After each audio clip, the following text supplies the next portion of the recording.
2024 সালের 13ই নভেম্বর জগদ্দল থানার কাছে চায়ের দোকানে দুষ্কৃতীদের গুলিতে নিহত হয়েছিলেন ভাটপাড়ার তৃণমূল নেতা অশোক সাউ।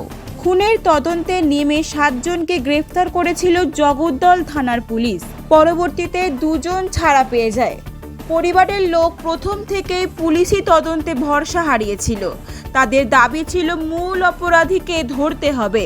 সেই মত তারা এনআইএ তদন্তের জন্য হাইকোর্টের কাছে আবেদন করেছিল।